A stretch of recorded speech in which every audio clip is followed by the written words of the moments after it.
We're here at Camp Tontozona for day 2 of ASU practice for Devil's Digest. I'm Justin Tontozona. That's publisher Hode Urbino. Hode, yesterday was the first full day of pads for this ASU team this fall, and even though that was the first day of full pads, today was the first day of some live work between the ones and the twos with pads on, and Kenny Dillingham alluded to the fact that it's a little bit harder to tackle in those live settings, considering the last time they did that was in preparation for the Peach Bowl. Yeah, absolutely, and I think that's why we did see the offense maybe compared to yesterday get the better of the defense, especially I think when it came to the run game. I felt that in yesterday's session the defense really I'm not going to say had their way with the offense. It still was a balanced effort, but we saw a lot more passes batted down the line of scrimmage. We saw a lot more runs being stuffed, even some more impressive plays in the defensive backfield. And I think today the offense, did have, in many cases, the upper hand. The running game, we still talk about just all three running backs playing at such a high level. Kyson Brown, Kanye Udo, and Raleek Brown.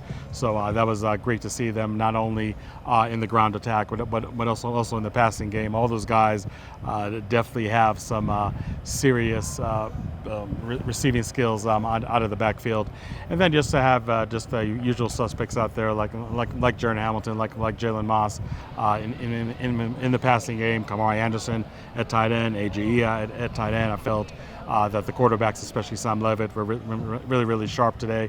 I mean, I'm not saying it was all an abomination for the defense by any means, but I just felt that maybe today, as Kenny Dillingham alluded, it's kind of hard to tackle in the live practice period when you haven't done it since late December, really to get in the groove that quickly. Wouldn't be surprised if the defense tackles much better tomorrow, but today I think the offense maybe quote-unquote benefited from that adjustment, if you will, that the defense had to go through. Yeah, we also got a chance to speak to defensive coordinator Brian Ward and special teams coordinator Charlie Ragle. So what were kind of your takeaways from speaking with them after practice? Yeah, I think Brian Ward, I'm not saying he was greatly disappointed by the effort today, but obviously he did want a better effort. Brian Ward did talk about not only the starters but also the backups and how much they're really pushing the starters. He talked about the two cornerbacks, Rodney Bimage and Nyland Green. Rodney Bimage, I mean, if you recall our features all the way back to spring practice, I mean, he really had a breakout spring practice back in March and April, and I think he's just really continuing that momentum. Nyland Green, the defensive back transfer from Purdue, I thought had somewhat of a quiet spring practice, and I feel that in fall camp you see him getting better and better, and I think just since he arrived in Tempe, this was his best practice today. So they have very established starters ahead of them, obviously, in Keith Abney and Javon Robinson, but I just feel the competition level from the backups in the cornerback position compared to this time last year really is night and day. I also really like what I see at safety. And Adrian Boogie Wilson is somebody we're going to have a feature on later on today, but he's somebody that, if you recall, missed spring due to injury, but a player that was recruited by Brian Ward and linebackers coach A.J. Cooper when they were at Washington State. So he's really familiar with the system, and more importantly, the coaches do know what he can bring to the table and how he can fit this scheme. And I think Brian Ward has been very pleased with him again, especially when you keep in mind that he did not have the benefit of having a strong spring, but just playing better and better each day in fall camp, I think has really been huge. Kenny Dillingham also talked about some of the younger players like Ramar Williams, like Albert Smith on the defensive line. Players that don't be surprised if this time next year we're talking about them really being the future of the defensive line. You look at the roster, and the defensive line is just full of seniors. It seems like all over the place, and maybe a junior or two over there are about to declare the NFL draft if ASU has an even better season than last year. So just to have those young players really able to shine, even though they're playing mostly on the third team, maybe having a chance to somehow find their way into the second team, that's definitely a huge benefit for the Sun Devils. When you look at special teams, I mean, really the talk ever since spring practice has been Jesus Gomez. Came here with so many accolades, so much anticipation, We know the story of Jesus Gomez and his history with the Sun Devils.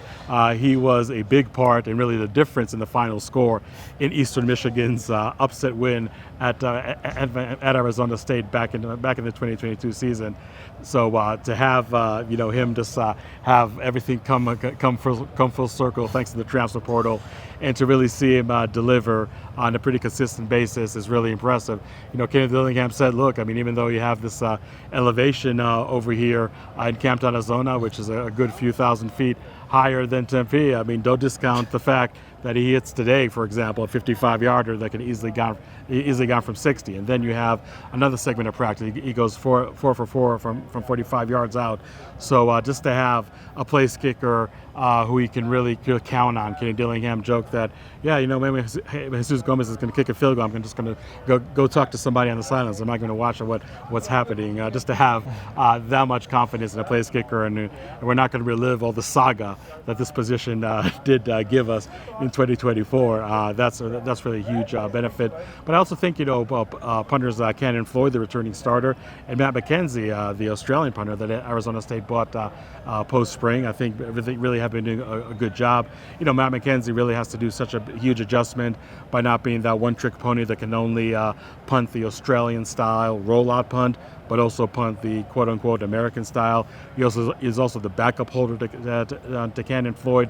So Charlie Regal just talked about all those adjustments, and really just all the adjustments on top of what he has to endure off the field. Again, this is a guy that wasn't in Tempe up until about 3 weeks ago. It's really good to see him progress, day by day. And let's not forget about the return game. I know maybe some of the old-timer fans out there remember the name Darren Sproles.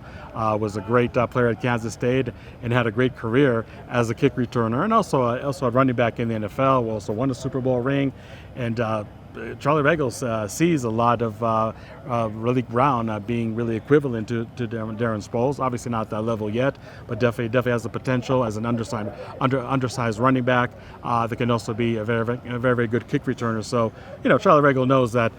When the games begin, then you can really assess, if all the optimism you're feeling right now in fall camp and in the second week of August can really materialize to the games in September. But nonetheless, he just feels that the depth and the talent of special teams is quite different than when it was last year.